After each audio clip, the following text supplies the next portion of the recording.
السلام علیکم ریڈرز، کیسے ہیں آپ سب؟ ہم لائے ہیں آپ کے لیے تجھے عشق و خدا کرے از قلم ہانی پارٹ 71۔ ناول کا آغاز کرنے سے پہلے ہمارے چینل ہانی ناولز کو لائک، سبسکرائب اور بیل آئکن پر کلک کریں تاکہ آپ یہاں اپلوڈ ہونے والے تمام ویڈیوز سے بروقت مطلع ہو سکیں۔ تو چلیے ناول کا آغاز کرتے ہیں۔ معاف کرنا میاں، میرا مقصد تمہیں نیچا دکھانا نہیں تھا، مگر کام کاروبار میں لگے ہوئے لڑکے کہاں اتنا پڑھتے ہیں؟ میٹرک تو کر رکھا ہے نا تم نے، یا وہ بھی نہیں کیا؟ خالہ کی گل افشانیاں شروع تھیں۔ عزیر نے کوئی جواب نہیں دیا۔ عزیر کو خاموش دیکھ کر خالہ پھر سے شروع ہو گئیں۔ برا نہ منانا، یہ رشتے کروانے والیاں اپنے پیسوں کے چکر میں اپنے بتائے ہوئے رشتے کی تعریفوں میں زمین آسمان ایک کر دیتی ہیں۔ میٹرک پاس لڑکوں کو انٹر تو خود ہی کروا دیتی ہیں۔ وہ استہزائیہ انداز سے ہنستے ہوئے بولیں، جی ٹھیک کہہ رہی ہیں آپ، ایسا ہی ہوتا ہے۔ عزیر نے ان کی خواہش کے مطابق جواب دیا اور دوبارہ رجسٹر میں لکھنے لگا۔ وہ کچھ دیر تو خاموشی سے اسے قلم چلاتے دیکھتی رہیں۔ ہادیہ سے لکھوا لینا عہد، وہ اچھا لکھ دے گی۔ عہد کی امی نے ماتھے پر بل ڈالے کہا، ہاں عہد، آنٹی ٹھیک کہہ رہی ہیں، تم ہادیہ سے لکھوا لینا۔ عزیر تقریر تقریباً مکمل کر چکا تھا۔ رجسٹر دوبارہ عہد کو تھما دیا۔ ہادیہ کی آنکھ خالہ کی باتوں سے کھل گئی۔ کمرے کا دروازہ پورا بند نہیں تھا۔ وہ اٹھ کر باہر آنے لگی تو خالہ کی بات نے اس کے قدم وہیں جما دیے۔ وہ عزیر سے جو کچھ کہہ رہی تھیں ہادیہ کی آنکھیں کھولنے کے لیے کافی تھا۔ میں ویسے تو بہت خلاف تھی تم دونوں کے رشتے کے، ارے مجھ سے مشورہ تک نہیں لیا نفیسہ اور حبیب نے، اور دے دی لڑکی اٹھا کر پنجابی فیملی میں۔ معاف کرنا مگر جتنا سخت پردہ تم میری پھول جیسی بچی سے کروا رہے ہو، میری ہادیہ کا تو دم ہی گھٹ جائے گا۔ خالہ نے سارے لحاظ بالائے طاق رکھ کر کہا، آنٹی آپ اپنے زیورات اور قیمتی چیزیں کہاں رکھتی ہیں؟ باہر یوں ہی کھلے عام رکھ دیتی ہیں، یہاں ٹیبل پر؟ عزیر نے سامنے رکھے ٹیبل کی طرف اشارہ کیا۔ ارے میاں، یہ کیا عجیب بے تکا اور احمقانہ سوال کیا ہے تم نے؟ کوئی کم عقل عورت بھی اپنے قیمتی سامان کو کھلے عام نہیں رکھ سکتی، ظاہر ہے لاکر میں چھپا کر ہی رکھے گی۔ انہیں اس عقلی افسوس ہونے لگا۔ بس پھر ہمارے گھروں کی عورتیں بھی بہت ہی اور انمول ہیں۔ اب آپ کی بھانجی بھی میری فیملی کا حصہ ہے۔ جیسے ہمارے گھر کی سب خواتین برقع نقاب کرتی ہیں، اسے بھی کرنا پڑے گا۔ باقی میں اسے شرعی پردہ نہیں کروا رہا، اپنے کزنز کے ساتھ بیٹھے بات چیت کرے، مجھے تو کوئی اعتراض نہیں ہے۔ عزیر کا دو ٹوک انداز اور کھرا جواب خالہ کو کچھ اچھا نہیں لگا، اس لیے کمر کس کر میدان میں آ گئیں۔ چیزوں اور انسانوں میں فرق ہوتا ہے میاں، وہ کڑے تیوروں سے بولیں۔ بجا فرمایا آپ نے، آنٹی چیزیں اتنی قیمتی نہیں ہوتی جتنی عورت کی عزت، اور میرا فرض بنتا ہے اس کی حفاظت کرنا، اسے لوگوں کی گھٹیا غلیظ اور ہوس زدہ نظروں سے بچانا۔ میری بیوی کو کوئی میلی آنکھ سے دیکھے تو دیکھے کیسے؟ اس بار عزیر کا لہجہ ہلکا سا ترش ہوا تھا۔ خالہ کو عزیر نے لاجواب کر دیا تھا اور اپنا لہجہ بھی متوازن ہی رکھا تاکہ انہیں برا نہ لگے۔ خالہ کو عزیر سے ایسے کھرے جواب کی توقع نہیں تھی، اس لیے اپنی اندر کی کڑواہٹ نکالنے کے لیے ایک اور نئی بات شروع کر دی۔ میری تو بڑی خواہش تھی کہ ہادیہ کو اپنے فہد کی دلہن بناتی، اتنی سلیقہ مند تعلیم یافتہ خوبصورت لڑکی آسانی سے ملتی کہاں ہے؟ میں نے تو رشتہ بھی بڑے چاؤ سے مانگا تھا، مگر خیر قسمت کی بات ہے۔ ہادیہ اندر کھڑی یہ بات سن کر اپنے ماتھے پر ہاتھ مار کر رہ گئی کہ خالہ کو ضرورت کیا تھی یہ بات کرنے کی۔ یہ بات سن کر عزیر بھی ایک دم خاموش ہو گیا۔ یہ بات تو ناقابل برداشت تھی اس کے لیے۔ دل تو چاہا ابھی کے ابھی واپس چلا جائے۔ اس قسم کی گفتگو بھلا کون کرتا ہے اور کون سا شوہر برداشت کرتا ہے؟ سیدھا اپنے بیٹے کا نام ہی لے لیا۔ برا تو عہد کو بھی لگا تھا۔ امی آپ کیا بات لے کر بیٹھ گئی ہیں؟ اب شادی ہو چکی ہے آپ ہی کی، اور دیکھ تو لیا کرے کون سی بات کہاں کرنی ہے۔ جائیں جا کر ناشتہ بنائیں، بھوک لگ رہی ہے مجھے۔ عہد عزیر کے بدلے ہوئے تاثرات دیکھ کر بات کو سنبھالنے کی کوشش کرنے لگا۔ خالہ منہ بنائے وہاں سے چلی گئیں۔ تم ناشتہ کرو گے؟ خالہ نے کڑے تیوروں سے اٹھ کر عزیر سے مروتاً ہی پوچھا تھا۔ نہیں، مجھے ابھی بھوک نہیں ہے۔ عزیر کو ان کا اس طرح سے بات کرنا اچھا نہیں لگا تھا، خاص طور پر ہادیہ کے حوالے سے۔ ہادیہ الگ غصے میں کمرے کے چکر لگانے لگی۔ خالہ کو ضرورت کیا تھی عزیر سے یہ بات کرنے کی؟ 6 سال پرانی بات انہیں اب یاد آ رہی ہے، وہ بھی آدھی۔ یہ بھی بتا دیتی کہ میں نے انکار کیا تھا۔ وہ بیڈ پر بیٹھ گئی، پریشانی میں اپنی انگلیاں چٹکانے لگی۔ کیا کروں اب؟ وہ سوچنے لگی۔ پھر جیسے اس کی ساری پریشانی یکدم ہی دور ہو گئی ہو، چہرہ خوشی سے دمک اٹھا۔ میں پریشان ہو ہی کیوں رہی ہوں؟ مجھے کون سا اس ایڈیٹ کے ساتھ یہ رشتہ نبھانا ہے؟ بلکہ جو ہوا اچھا ہی ہوا۔ فہد رانیہ کا منگیتر ہے، یہ عزیر نہیں جانتا۔ ایسا کوئی تذکرہ میں نے اس سے کیا ہی نہیں ہے۔ میری نفرت کو وہ کسی خاطر میں نہیں لے کر آتا۔ میں اسے جتنا مرضی برا بھلا کہہ دوں، اسے کوئی فرق ہی نہیں پڑتا۔ لیکن اس بات سے ضرور فرق پڑے گا، جب مجھے چھونے پر ڈی آئی جی کے بیٹے کا حشر بگاڑ سکتا ہے، میری شادی کسی اور سے نہ ہو جائے، دھوکے سے مجھ سے شادی کر سکتا ہے، تو وہ یہ کیسے برداشت کر سکتا ہے کہ میں کسی اور سے محبت کرتی ہوں؟ ایسے تو یہ میرا پیچھا چھوڑے گا نہیں، لیکن اگر میں تھوڑا سا ڈرامہ کر لوں تو پھر ضرور میری جان چھوٹ جائے گی۔ ہادیہ نے سوچ لیا تھا کہ اب اسے کیا کرنا ہے۔ وہ باہر آئی تو عہد اور خالہ ناشتہ کر رہے تھے۔ ہادیہ نے انہیں سلام کیا۔ عزیر ٹی وی دیکھ رہا تھا۔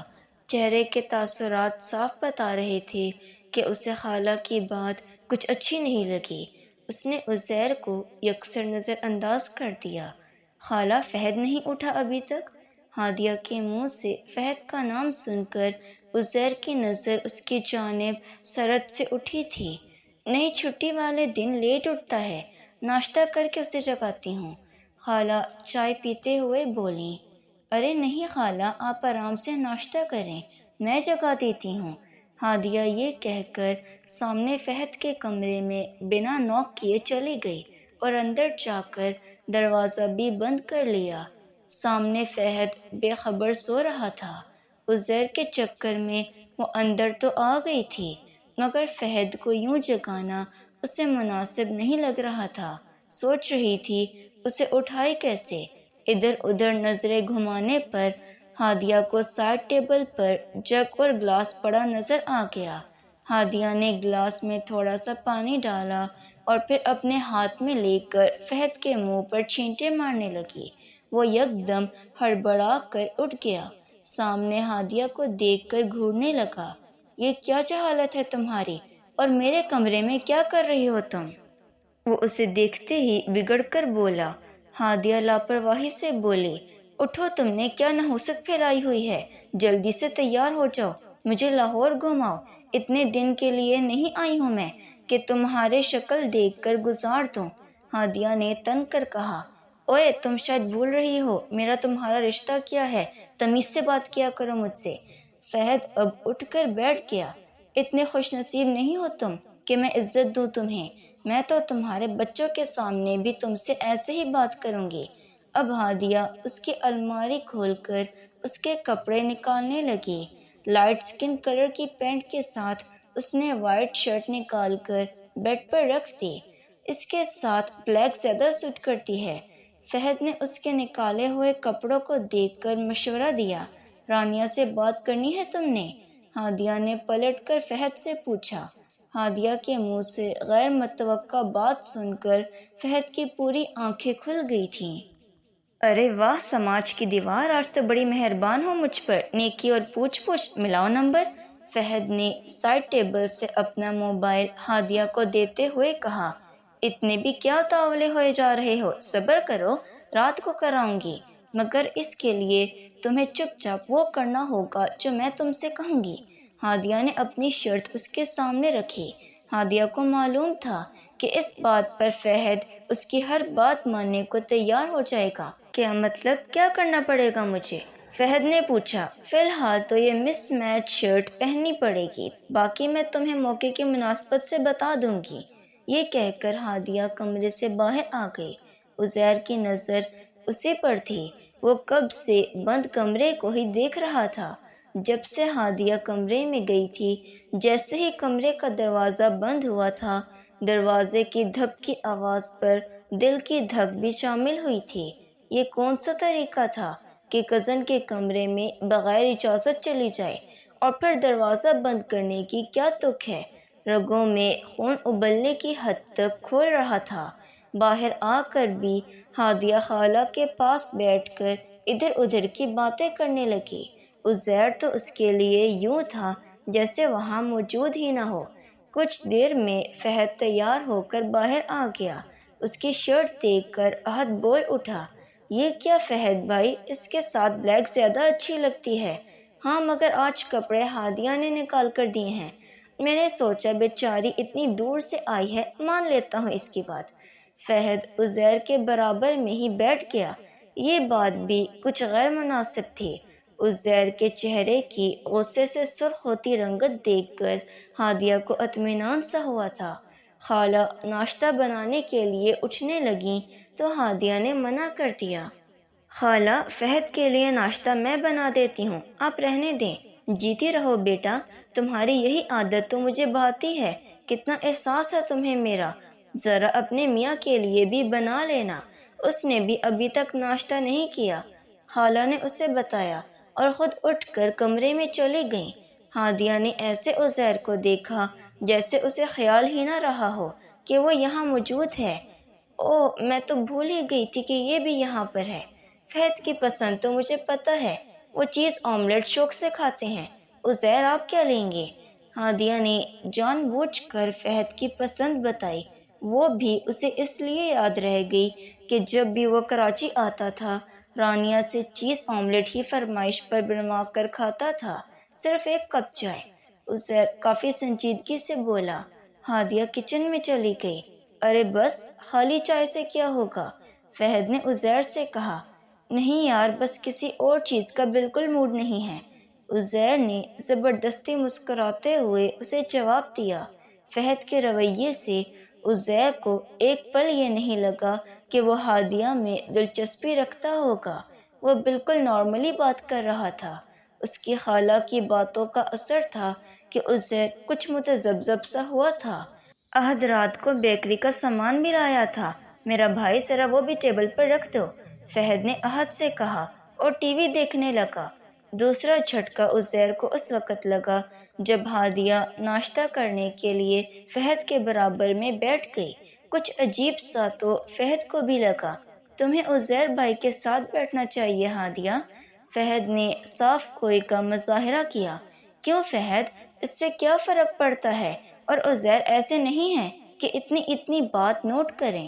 ہادیہ نے پلیٹ میں آملیٹ ڈال کر فہد کے آگے رکھا۔ کوئی بات نہیں، اس سے کوئی فرق نہیں پڑتا، عزیر نے چائے کا کپ اٹھاتے ہوئے کہا۔ اسے خالی چائے پیتا دیکھ کر فہد کو کچھ عجیب سا لگ رہا تھا۔ عزیر بھائی، آپ ٹھیک سے ناشتہ نہیں کر رہے۔ Every thing is all right? شور یار، ایسی کوئی بات نہیں ہے، ابھی واقعی موڈ نہیں ہے، ہوگا تو کھا لوں گا، کوئی تکلف نہیں ہے۔ عزیر کی نظر صرف ہادیہ پر تھی۔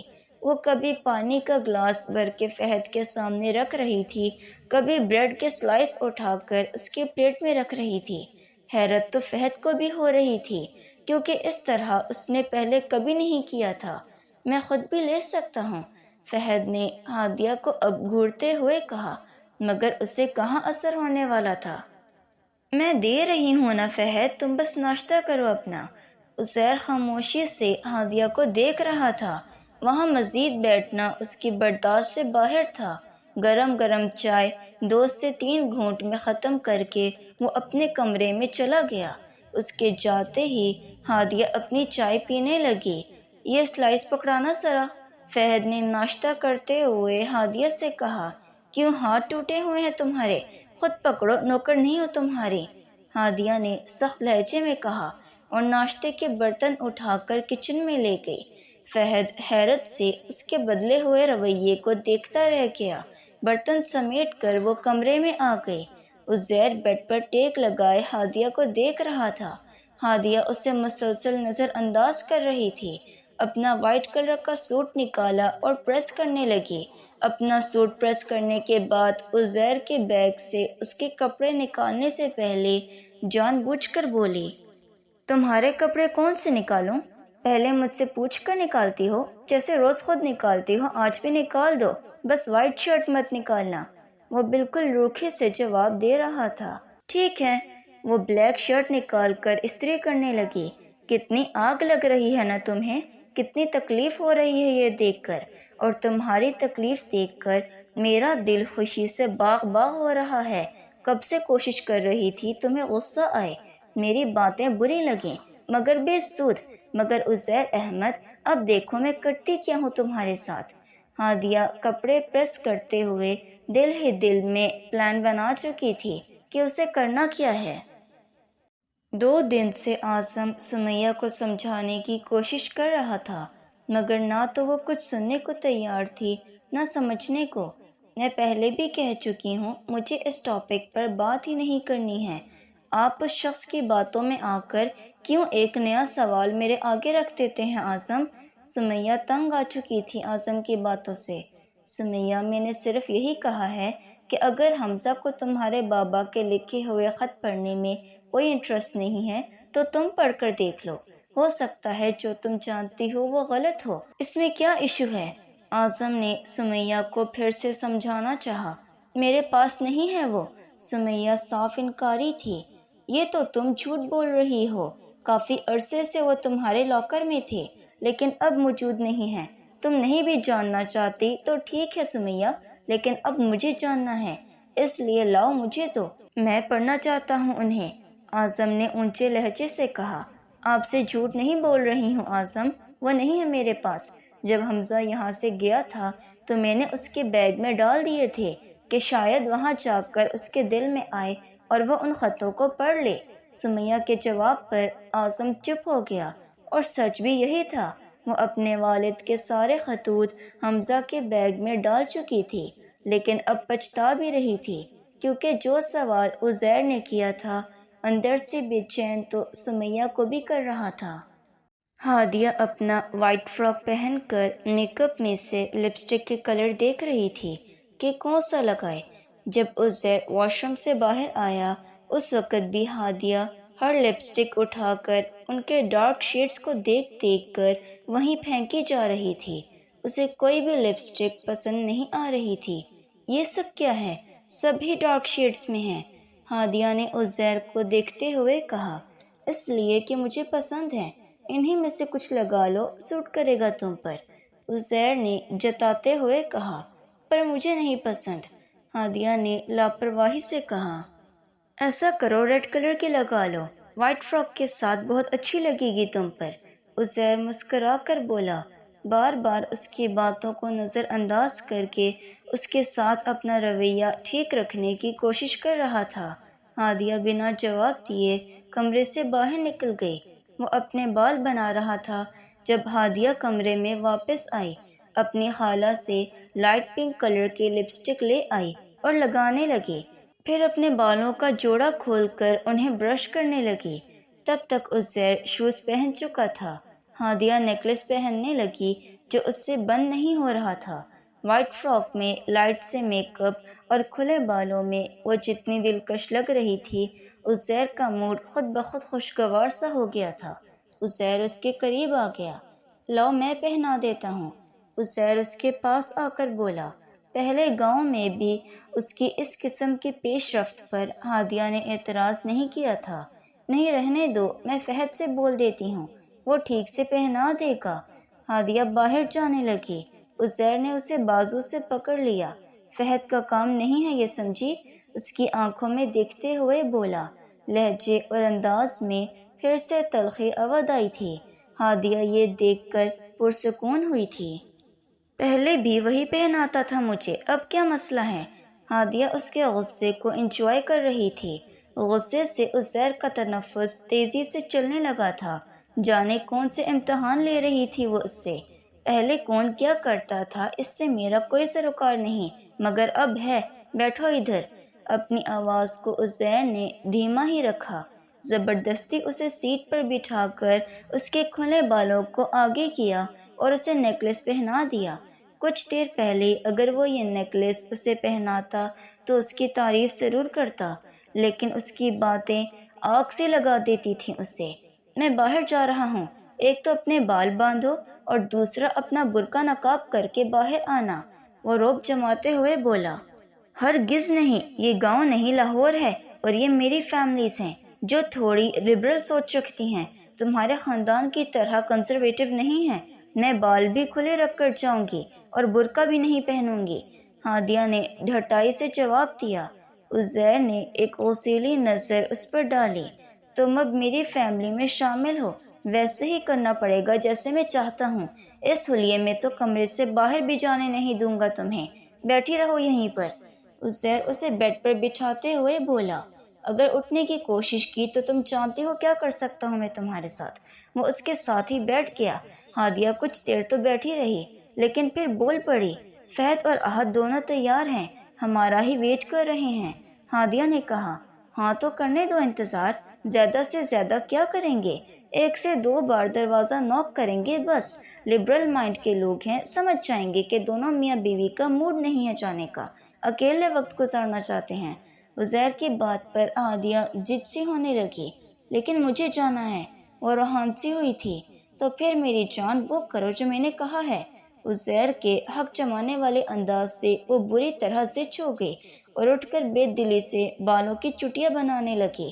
وہ بھی اٹھ کر کھڑا ہو گیا، ہادیہ کے قریب آ کر مسکرا کر بولا، یہ جو تم میری فوراً سے بات مان لیتی ہو نا، قسم سے سارا غصہ ساری لڑائی وہیں ختم ہو جاتی ہے۔ یہ عادت تمہاری سب سے اچھی ہے، اچھی بیویوں کے یہی طور طریقے ہوتے ہیں۔ بہت اچھا کیا جو تم نے ریڈ کے بجائے یہ پنک لپسٹک لگائی ہے، اس میں تم اتنی حسین نہیں لگ رہی جتنی اس میں لگتی، اور ویسے بھی تمہیں سب سے اچھا، دلکش اور حسین صرف میرے لیے لگنا چاہیے۔ میں باہر جا رہا ہوں، تم برقع پہن کے آؤ۔ یہ کہہ کر وہ باہر چلا گیا اور اسے یہ بھی جتا گیا کہ وہ اس کا لگتا کیا ہے۔ اچھے خاصے موڈ کا اس نے ستیہ ناش کر دیا تھا۔ اپنا برقع نقاب پہن کر وہ باہر آئی تو خالہ شروع ہو گئی، اب تم بن گئی پھر سے ڈاکو حسینہ، اتارو اسے۔ خالہ کے دخل اندازی پر فہد تلملا سا گیا۔ امی آپ کو مسئلہ کیا ہے؟ کبھی تو چپ ہو جایا کریں، ایسے ہی ٹھیک لگ رہی ہے، انسان کمفرٹیبل رہتا ہے، ویسے ہی بہت ٹائم ہو چکا ہے، نکلنے کی کرو اب۔ فہد نے گھڑی دیکھتے ہوئے کہا۔ فہد کے پاس 2 بائک تھیں۔ فہد نے ایک بائک کی چابی عزیر کو پکڑا دی۔ ایک بائک پر آپ دونوں آ جائیں اور ایک پر میں اور احد، پہلے بادشاہی مسجد دیکھ لیتے ہیں۔ فہد نے کہا، نہیں میں تمہارے ساتھ جاؤں گی۔ ہادیہ نے فوراً سے کہا، کیا مطلب میرے ساتھ جاؤ گی؟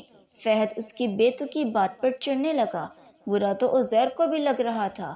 فہد تم بٹھا لو اپنے ساتھ، کیا فرق پڑتا ہے؟ خالہ نے بھی ہادیہ کی بے جا حمایت کی تھی۔ لیکن امی، ہاں فہد تم بٹھا لو اسے، بڑے بھائی ہو تم اس کے، کوئی فرق نہیں پڑتا۔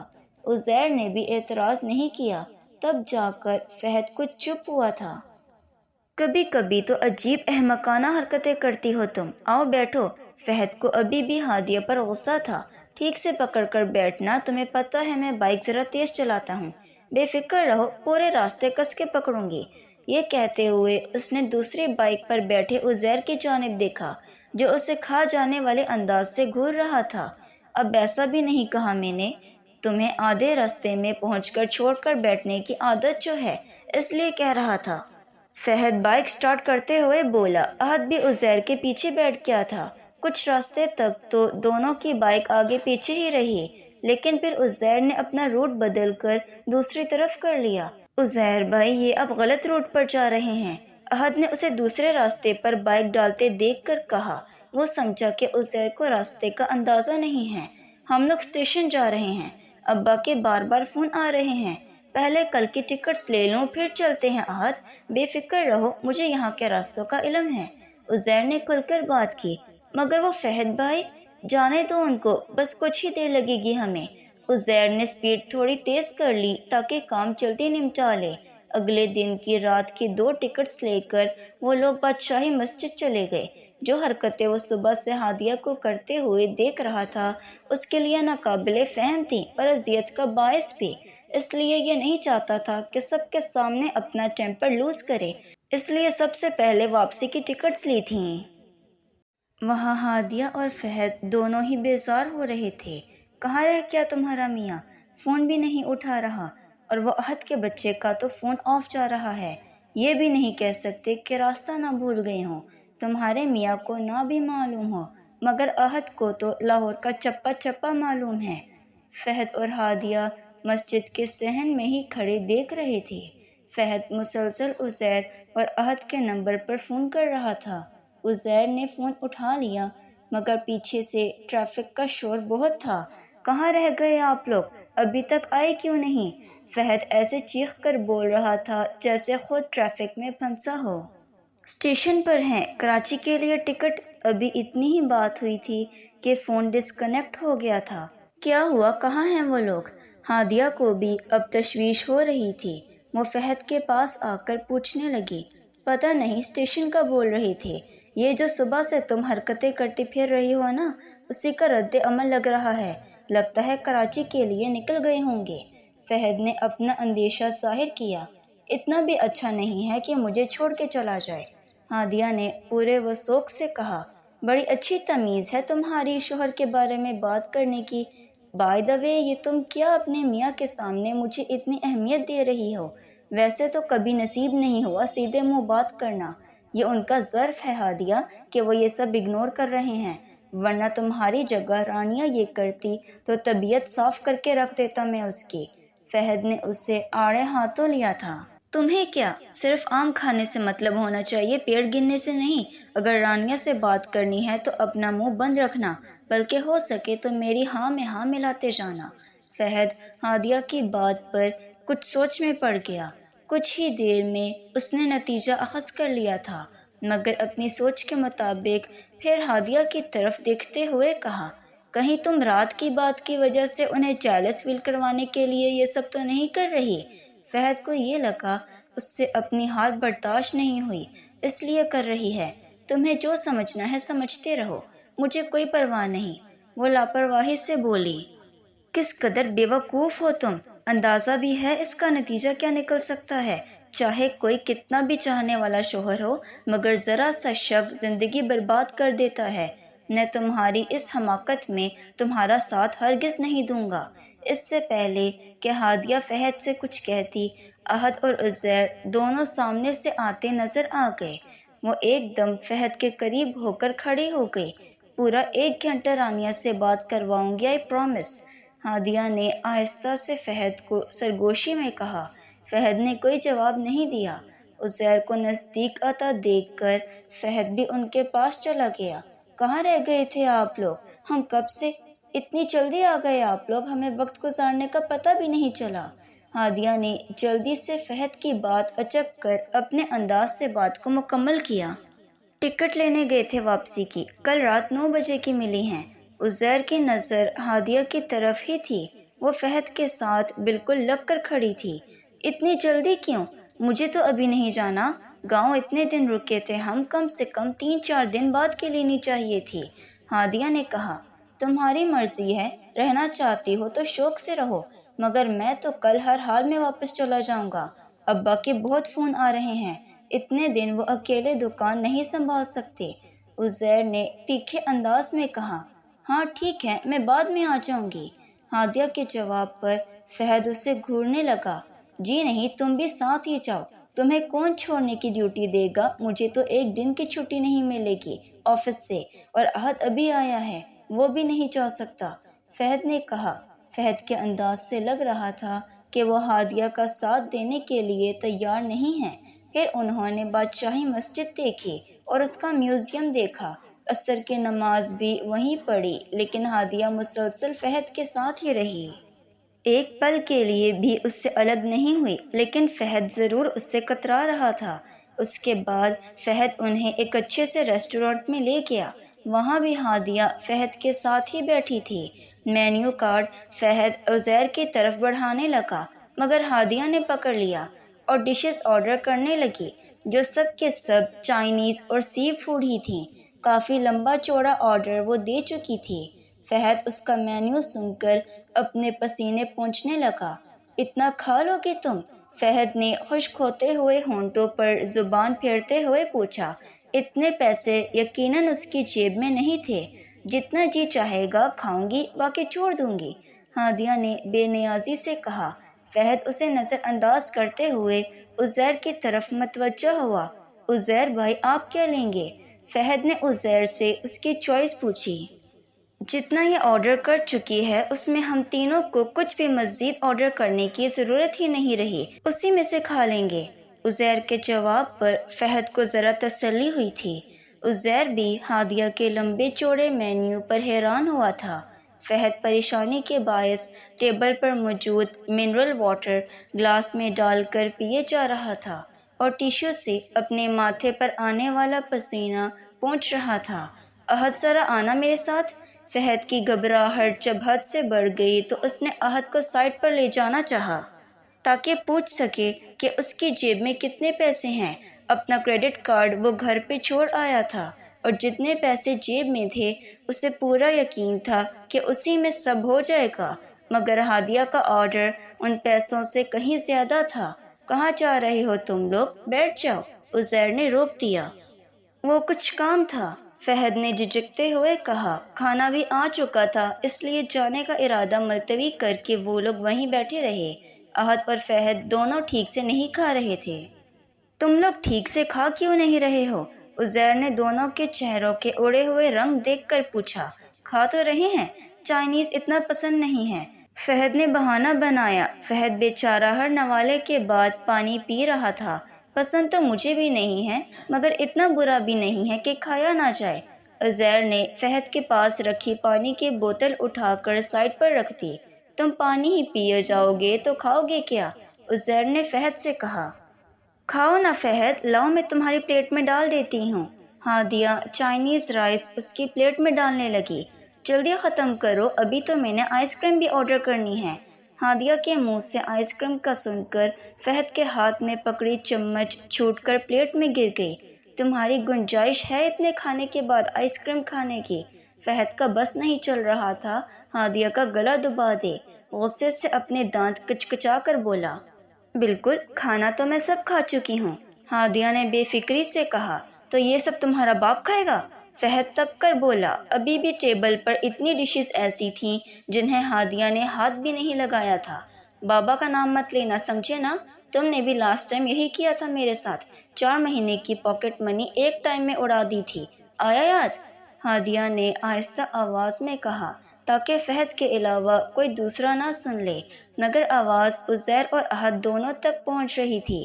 تو وہ بدلہ تم کسی اور وقت نہیں لے سکتی تھی؟ مہینے کی آخری تاریخیں چل رہی ہیں، کیوں اپنے شوہر کے سامنے میری عزت اتروانے پر تلی ہوئی ہو؟ فہد بھی دھیرے سے مگر غصے سے بول رہا تھا۔ بدلہ میں ضرور لیتی ہوں، تم اچھی طرح جانتے ہو، مجھے معلوم ہے تمہارے پاس اتنے پیسے نہیں ہیں، ابھی ہال کے برتن دھوتے نظر آؤ گے، ورنہ میری دوسری بات مان لو۔ ہادیہ سرگوشی میں فہد کو دھمکانے کی کوشش کر رہی تھی تاکہ وہ اس کی بات مان لے۔ ہادیہ کو ہر حال میں اپنا پلان کامیاب کرنا تھا جو اس نے سوچ رکھا تھا۔ عزیر کو پہلی بات تو سمجھ آ گئی تھی کہ ہادیہ فہد سے اس کی ایسی ہی کسی حرکت کا بدلہ لینا چاہ رہی ہے، مگر دوسری کون سی بات تھی اسے وہ سمجھ نہیں پا رہا تھا۔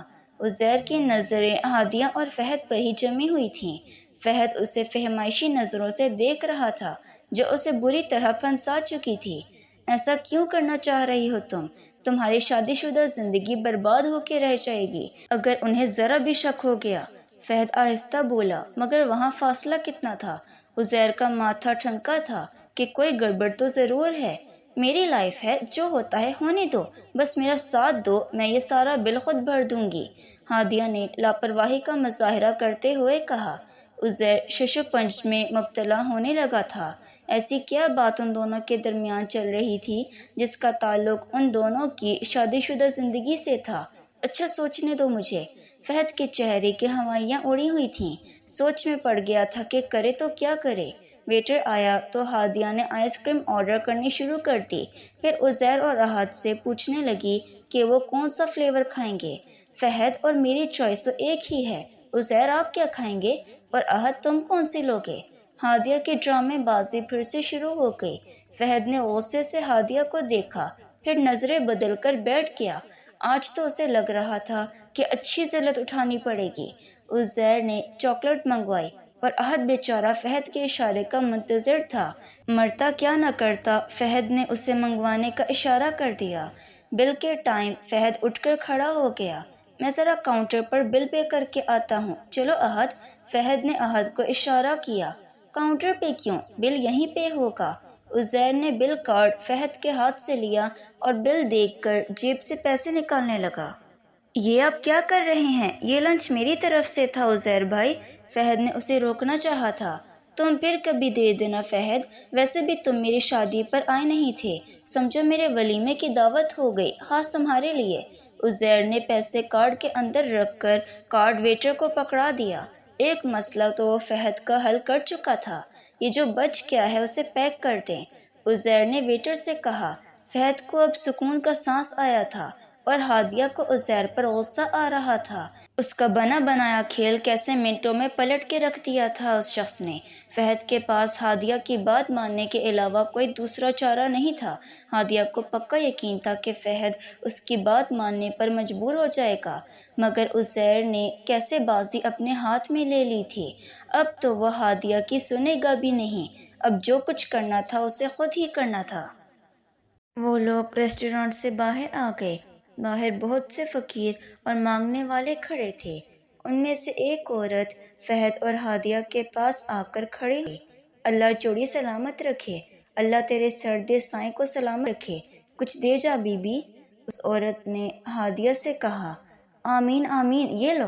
ہادیہ نے اس فقیرنی کو پیسے دے دیے۔ یہاں تک تو عزیر سب برداشت کر رہا تھا، مگر جب ہادیہ نے فہد کے بازو میں اپنا بازو ڈال کر اس کا ہاتھ پکڑ لیا اور بالکل اس کے قریب ہو کر کھڑی ہو گئی تو حیرت کا جھٹکا دونوں کو لگا تھا۔ یہ کیا کر رہے ہو تم؟ ہاتھ چھوڑو میرا۔ فہد نے ایک جھٹکے سے ہادیہ کو خود سے جدا کیا تھا۔ عزیر کا مارے غصے کے برا حال تھا۔ فہد نے گھور کر ہادیہ کو دیکھا اور احد سے مخاطب ہوا۔ احد تم چلو میرے ساتھ۔ عزیر بھائی آپ دونوں گھر جائیں، مجھے اور احد کو کام سے جانا ہے، ہم لیٹ آئیں گے۔ ہادیہ کو گھر کا راستہ پتہ ہے، آپ کو مشکل نہیں ہوگی۔ فہد نے ہادیہ کو قطعی نظر انداز کرتے ہوئے کہا۔ اسے ہادیہ سے ایسی حرکت کی امید نہیں تھی۔ مگر مجھے تمہارے ساتھ؟ ہادیہ فہد سے بولی۔ چپ چاپ اپنے شوہر کے ساتھ جاؤ۔ فہد فوراً ہادیہ کو آنکھیں دکھاتے ہوئے بولا۔ اس بار عزیر نے بھی کوئی ڈھیل نہیں دکھائی تھی۔ فہد اور احد کے جانے کے بعد ہادیہ کو کچھ بھی کہے بنا عزیر تیز قدموں سے آگے چلنے لگا۔ پیچھے پلٹ کر بھی نہیں دیکھا کہ وہ پیچھے آ بھی رہی ہے کہ نہیں، سیدھا بائک کے پاس جا کر رکا، بائک پر بیٹھ کر بائک سٹارٹ کی۔ اتنی دیر میں ہادیہ بھی پہنچ گئی اور عزیر کے پیچھے بیٹھ گئی۔ مجھے ذرا ٹھیک سے پکڑنا مسز، ورنہ دوسری صورت میں مجھ سے شکایت مت کرنا۔ یہ کہہ کر عزیر نے بائک کافی رف چلائی، سپیڈ بھی کافی تیز تھی۔ 2 دفعہ بائک گاڑی سے ٹکراتے ہوئے بچی۔ پورے راستے ہادیہ اسے بائک آہستہ چلانے کا کہتی رہی، مگر اس نے ایک نہیں سنی۔ سیدھی بائک فہد کے گھر کے سامنے جا کر کھڑی کی تھی۔ ہادیہ غصے سے نیچے اتر کر بولی، تم انسان ہو کہ جانور؟ ہادیہ نے سختی سے کہا۔ وہ بھی غصے سے بائک سے نیچے اترا تھا۔ جانور؟ جانور ہوں میں، اور آج تمہیں بتاؤں گا کہ جانور کیسے ہوتے ہیں۔ میں سیدھا کمرے میں جاؤں گا اور اگلے 5 منٹ کے اندر تم مجھے کمرے میں نظر آؤ۔ اپنی خالہ کے پاس بیٹھنے کی غلطی مت کرنا، ورنہ ان کے سامنے تمہیں پکڑ کے کمرے میں لے جاؤں گا، سمجھی تم؟ عزیر غصے سے دانت چبا کر بولا۔ پھر عزیر نے ڈور بیل دی۔ ہادیہ خاموش کھڑی رہی، دل زور زور سے دھڑک رہا تھا۔ وہ اس کو اتنے غصے میں دیکھ کر اندر سے خوف کے مارے کپکپانے لگی تھی۔ اب تک جو اس نے اتنا بڑا رسک لیا تھا، اسے پتا تھا کہ عزیر کا ری ایکشن یہی ہوگا۔ ہادیہ خود کو اگلے مرحلے کے ذہنی طور پر تیار کرنے لگی۔ اس کے پاس یہی ایک طریقہ تھا عزیر سے جان چھڑوانے کا۔ کچھ دیر میں خالہ نے دروازہ کھولا۔ عزیر تو سلام کر کے سیدھا اندر چلا گیا۔ ہادیہ خالہ کے ساتھ کچھ دیر لاؤنج میں ہی بیٹھ گئی، لیکن دل گھڑی کی سیکنڈ کی سوئیوں کے حساب سے دھڑک رہا تھا۔ خالہ اس سے کیا پوچھ رہی تھی کیا نہیں، اسے کچھ بھی سمجھ میں نہیں آ رہا تھا۔ خالہ میرے سر میں درد ہے، کچھ دیر آرام کر کے آتی ہوں، ہادیہ یہ کہہ کر کمرے میں چلی گئی۔ عزیر نے پانی کے جگ سے پانی ڈال کر ایک ہی گھونٹ گلاس خالی کر دیا اور گلاس اس زور سے ٹیبل پر مارا کہ ہادیہ خوف سے اچھل سی گئی۔ دروازہ لاک کر کے آؤ۔ عزیر کی آنکھیں سرخ ہو رہی تھیں۔ ہادیہ نے دروازہ لاک کر دیا اور آ کر بیڈ کی دوسری جانب بیٹھ گئی۔ اس وقت اسے اپنے ہی دل کی دھڑکن اپنے ہی کانوں میں سنائی دے رہی تھی۔ عزیر اس کی جانب دیکھنے لگا۔ وہ اپنا رخ موڑے بیٹھی تھی، خوف سے ہاتھ پسینے سے تر ہونے لگے۔ عزیر اٹھ کر اس کے قریب آ کر بیٹھ گیا۔ ہادیہ ذرا پیچھے ہٹ گئی، مگر آج عزیر نے فاصلہ نہیں رکھا تھا، خود اس کے قریب ہو گیا۔ ہادیہ کے پاس پیچھے ہونے کی جگہ نہیں بچی تھی۔ وہ اٹھنے لگی تو عزیر اسے بازو سے پکڑ کر اپنے قریب بٹھا چکا تھا۔ کیا ہوا؟ میرے قریب آنے پر اتنا کیوں گھبرا رہی ہو؟ جہاں گھبرانا چاہیے وہاں تو بہت بے باکی کا مظاہرہ کیا ہے تم نے۔ تم سے مجھے یہ امید تو ہرگز نہیں تھی۔ فہد کو ناشتے میں کیا پسند ہے، آئس کریم کون سی اچھی لگتی ہے، سب معلوم ہے تمہیں۔ اب ذرا یہ بھی جان لو کہ مجھے کیا کیا پسند ہے۔ مجھے تمہارا کسی اور شخص سے حد سے زیادہ بے تکلف ہونا بالکل پسند نہیں ہے۔ آج کے بعد میری پسند اور ناپسند کا خیال رکھنا، سمجھی، ورنہ جان لے لوں گا تمہاری۔ اسے بازو سے پکڑ کر وہ درشتی سے ایک ایک لفظ چبا کر بول رہا تھا۔ مجھے کچھ نہیں جاننا تمہارے بارے میں، چھوڑو مجھے، نہیں اچھی لگتی مجھے تمہاری یہ گھٹیا حرکتیں۔ ہادیہ سختی سے بولی۔ اچھا، جو حرکت آج تم نے کی ہے اس کے بارے میں کیا خیال ہے؟ کیوں ہاتھ پکڑا تھا اس کا؟ عزیر اس کا بازو زور سے پکڑے ہوئے بولا کہ اس کے درد سا ہونے لگا۔ کزن ہے وہ میرا، کیا ہوا جو میں نے اس کا ہاتھ پکڑ لیا تو؟ خالہ ٹھیک کہتی ہیں، تم پنجابی مرد کنزرویٹو اور سکھ مینٹلٹی کے مالک ہوتے ہو، بیوی کو اپنی جاگیر اور ملکیت سمجھنے والے۔ ذرا سا ہاتھ کیا پکڑ لیا تم نے، طوفان ہی کھڑا کر دیا ہے۔ ہادیہ عزیر سے اپنا بازو چھڑوانے کی صحیح کر رہی تھی، حالانکہ اس کی فیملی کا بھی ماحول اتنا آزاد نہیں تھا جتنا وہ کہہ رہی تھی۔ اچھا، تمہارے نزدیک یہ ذرا سی بات ہے؟ صبح سے برداشت کر رہا ہوں میں تمہیں، کبھی فہد کے کمرے میں جا رہی ہو، اس کے کپڑے نکال رہی ہو، اس کے ساتھ بیٹھ رہی ہو، میں نے کچھ نہیں کہا تمہیں، لیکن یوں اس کا ہاتھ اپنے ہاتھوں میں لینا، آئی کانٹ بلیو اٹ۔ وہ غصے سے غرایا، مگر ہادیہ ایک لفظ نہیں بولی۔ مجھے لگتا تھا سب مرد اپنی بیوی کے لیے ایسے ہی پوزیسو ہوتے ہیں، مگر نہیں، تمہارے خاندان کے مرد اپنی بیوی کو کسی کی بھی باہوں کا ہار بنانے کے لیے تیار ہو جاتے ہیں۔ اگر اسے تم لبرل ہونا سمجھتی ہو تو ہم پنجابی مرد اسے سیدھی سی بغیرتی کہتے ہیں، اور بغیرت تو ہرگز نہیں ہوں میں۔ خدا کی قسم اگر یہ ہاتھ تمہارے کزن نے پکڑا ہوتا تو ذرا لحاظ نہ کرتا، منہ توڑ کے رکھ دیتا اس کا۔ تم عورت ہو اس لیے ہاتھ نہیں اٹھا سکتا تم پر۔ عزیر اسے سرخ ہوتی آنکھوں سے بڑے ضبط سے دیکھ رہا تھا۔ ہادیہ اندر سے کانپ سی گئی تھی۔ میری برداشت کا مزید امتحان مت لو تو بہتر ہے۔ عزیر نے ہادیہ کا بازو جھٹکے سے چھوڑا، اس کا غصہ آخری حدوں کو چھو رہا تھا۔ عزیر نے دونوں ہاتھوں سے اپنا سر پکڑ لیا، وہ اپنا غصہ ضبط کرنے کی کوشش کر رہا تھا، مگر یہ سب اس کے لیے ناقابل برداشت تھا۔ دماغ کی رگیں غصے اور برداشت سے تن سی گئی تھیں۔ دفع ہو جاؤ اس کمرے سے، یہ نہ ہو غصے میں کچھ غلط کر بیٹھوں تمہارے ساتھ، اور آج کے بعد لاہور تو کبھی نہیں آؤ گی تم۔ عزیر نے خود کو کیسے ضبط کر رکھا تھا وہی جانتا تھا۔ اپنا سر اٹھا کر انگارے برساتی آنکھوں سے اسے دیکھتے ہوئے بولا، اندر سے وہ بھی کپ کپا رہی تھی۔ اتنے عرصے میں پہلے کبھی اتنے غصے میں نہیں دیکھا تھا، مگر خود کو مضبوط کر کے اسے دیکھنے لگی۔ سوچ رہی تھی دوسرا وار کیسے کرے، اب تک بہت بڑا رسک لیا تھا اس نے۔ ہادیہ اٹھ کر کھڑی تو ہو گئی، مگر کمرے سے باہر نہیں گئی۔ عزیر اس وقت تو اسے دیکھنا بھی نہیں چاہتا تھا، ورنہ شاید اپنے غصے پر قابو نہ رکھ پاتا۔ اب یہاں کھڑی میری شکل کیا دیکھ رہی ہو، نکلو یہاں سے باہر۔ ہادیہ کو وہیں بت بنے دیکھ کر عزیر نے کرخت لہجے میں کہا۔ ہادیہ بری طرح چونک گئی۔ اگلے ہی لمحے سنبھل کر اپنی تمام تر ہمتیں جمع کیں، اپنا گلا کھنکھار کر بولے، I'm sorry عزیر، لیکن میں بھی کیا کرتی، میں دل کے ہاتھوں مجبور تھی۔ فہد کو سامنے دیکھ کر رہا نہیں گیا مجھ سے، بالکل بے قابو سی ہو گئی تھی۔ ہادیہ کی بات پر عزیر اچھل کر رہ گیا۔ بڑی زور کا جھٹکا لگا تھا اسے یکدم۔ ہادیہ کے سامنے کھڑا ہو کر بے یقینی سے اسے دیکھنے لگا۔ کیا مطلب ہے تمہارا؟ وہ خشمگین نظروں سے دیکھ کر بولا۔ I really love فہد، بہت محبت کرتی ہوں اس سے۔ ہادیہ نے اس قدر ٹھہر کر سنجیدگی سے کہا، عزیر کو یہ بات کسی بم کی طرح لگی تھی۔ جی تو ریڈرز، کیسی لگی آپ کو آج کے ایپیسوڈ؟ یہ ناول آپ کو کیسا لگ رہا ہے؟ اپنی رائے ضرور دیا کریں۔